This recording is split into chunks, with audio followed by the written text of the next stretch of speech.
Selama akhir pekannya mencekam, lebih dari 100 warga Palestina tewas di Gaza.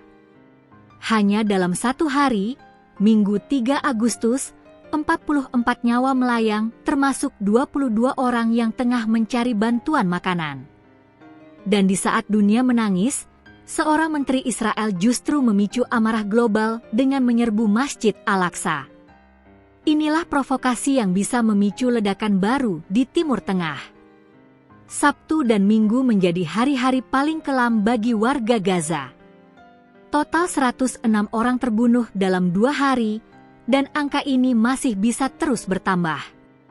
Yang paling menyayat hati, 22 dari mereka adalah orang-orang yang sedang mencari makanan di tengah blokade yang tak kunjung usai. Blokade yang diberlakukan Israel selama berbulan-bulan telah mengubah Gaza menjadi penjara terbuka raksasa.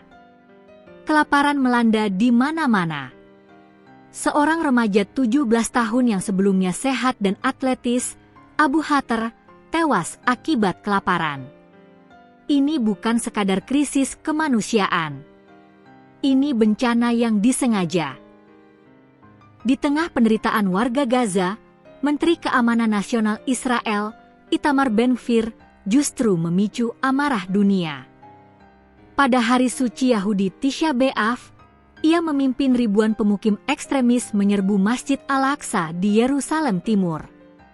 Tindakan ini bukan hanya provokatif, tapi juga melanggar hukum internasional dan hukum Israel sendiri. Ben-Gvir melakukan doa Yahudi di kompleks Masjid Al-Aqsa, sesuatu yang dilarang karena situs itu diperuntukkan hanya untuk ibadah Muslim. Tak hanya itu, 3 penjaga masjid ditangkap karena mencoba menghentikan penyerbuan. Dunia Muslim pun murka. Arab Saudi mengutuk keras provokasi yang dilakukan oleh pejabat Israel. Yordania, otoritas Palestina, dan Hamas juga mengeluarkan kecaman yang sama. Aksi Ben-Gvir dipandang sebagai bagian dari agenda Yahudisasi Yerusalem dan penghapusan eksistensi Palestina. Pernyataan Menteri Pertahanan Israel, Israel Katz, menambah bara dalam api. Ia mengatakan, Bukit Bait Suci dan tembok barat kini sepenuhnya berada di bawah kedaulatan Israel. Ini adalah sinyal terang bahwa Israel ingin menguasai seluruh Yerusalem secara permanen, mengabaikan perjanjian internasional. Sementara itu di Gaza, PBB menyatakan lebih dari 1 juta wanita dan anak perempuan mengalami kelaparan ekstrim. Hanya 36 truk bantuan yang berhasil masuk. Jumlah ini sangat jauh dari cukup. Warga Gaza terjebak dalam situasi yang tidak manusiawi. Tidak ada listrik, air bersih, obat-obatan, atau makanan memadai.